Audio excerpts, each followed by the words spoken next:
अभी ये जिस तरीके के प्रोटेस्ट या हिंदुस्तान में हो रहे हैं, विदेश मंत्रालय की तरफ से बाकायदा चिट्ठियां लिखी गई है अलग अलग राज्यों को, और ये कहा गया है कि आप ज़रा इस पर नज़र रखिए, क्योंकि हमको भी अपने हालात पर नज़र और काबू दोनों रखने होंगे, चाहे वो ईरान में हो रहा हो।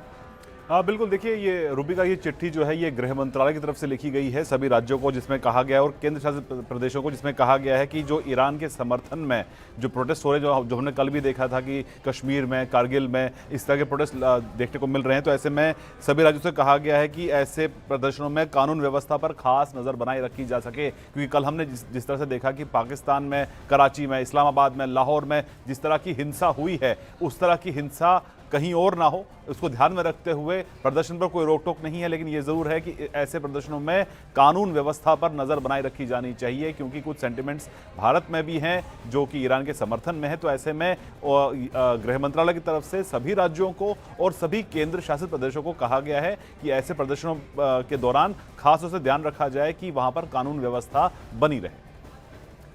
कानून व्यवस्था नहीं बिगड़नी चाहिए, क्योंकि हो ये रहा है कि सात समंदर पार जो चीज़ें हो रही है उससे कनेक्ट करते हुए यहाँ प्रोटेस्ट का सबको अधिकार है, लेकिन वो प्रोटेस्ट कब किसी और चीज़ में तब्दील हो जाए नहीं कहा जा सकता है। और इसीलिए नज़र रखने के लिए ऐसा नहीं है कि प्रोटेस्ट पर मनाही कर दी गई है ना शैलेंद्र, ऐसा नहीं है कि प्रोटेस्ट नहीं हो सकते, प्रोटेस्ट हो लेकिन उस पर नजर रहे। बिल्कुल बिल्कुल, इसमें कहा गया है कि ये अंदेशा जताया गया है कि राज्यों और केंद्र शासित प्रदेशों को ये कहा गया है कि प्रदर्शन की आड़ में कानून व्यवस्था को बिगाड़ने की सुनियोजित साजिश भी की जा सकती है, यानी कि ऐसे प्रोटेस्ट को एक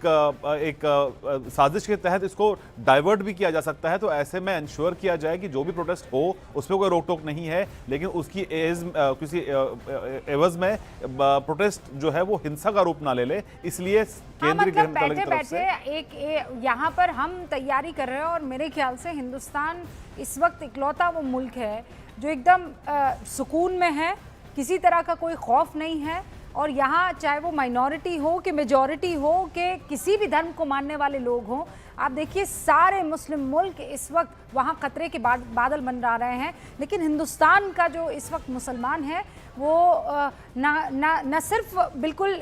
जिसे कहते हैं सुरक्षा की दृष्टि से हर चीज़ को देख भी रहा है, रोज़ों को भी कर रहा है, रमज़ान भी मना रहा है, और उसे पता है कि यहाँ पर मैं इतना महफूज हूँ कि ईद की तैयारी भी माशाल्लाह से वो बढ़िया कर रहा है।